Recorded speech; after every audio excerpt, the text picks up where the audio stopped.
ఆంధ్ర తెలంగాణ సరిహద్దుల్లో ప్రముఖ నక్సలైట్ నాయకుడు ఇర్ఫాను ఆయన భార్యను మరికొద్దిమంది నక్సలైట్ సోదరులను దుర్మార్గంగా కాల్చి చంపడాన్ని భారత కమ్యూనిస్ట్ పార్టీ తరఫున తీవ్రంగా ఖండిస్తారు.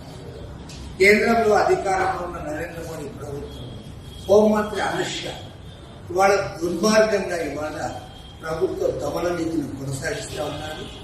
నక్సలైట్ వర్గాలు చర్చలకు సిద్ధం, సంప్రదింపులు చేయండి అని చెప్పి వారు చెప్పినప్పటికీ పదే పదే వారు విజ్ఞప్తి చేశారు. వారి విజ్ఞప్తిని తారరాసి ఇవాళ దుర్మార్గంగా హత్యాకాండ కొనసాగిస్తూ ఉన్నారు. ఇప్పటికే వందలాది మందిని పొట్టనబెట్టుకున్నారు. మరి ఈ రోజు కూడా అలాంటి దుర్మార్గ చర్యలకు పాల్పడ్డారు. దీన్ని తీవ్రంగా ఖండిస్తూ ఈ ఘటన పైన న్యాయ విచారణ జరిపించాలని కేంద్ర ప్రభుత్వం డిమాండ్. అదేవిధంగా ఇప్పటికైనా సరే ప్రభుత్వం దిగి వచ్చి వారితో సంప్రదింపులు జరపాలి.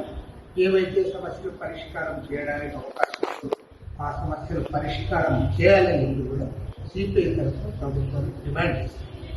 అట్లు కాకుండా మాకు అధికారం ఉంది కదా అని చెప్పి ఇవాళ పోలీసుల ద్వారా, పారామిలిటరీ పోలీసుల ద్వారా, ఆయుధాల ద్వారా ఈ సమస్యను పరిష్కారం చేయాలనుకుంటే ఎన్నటికీ సమస్యను పరిష్కారం చేయలేరు.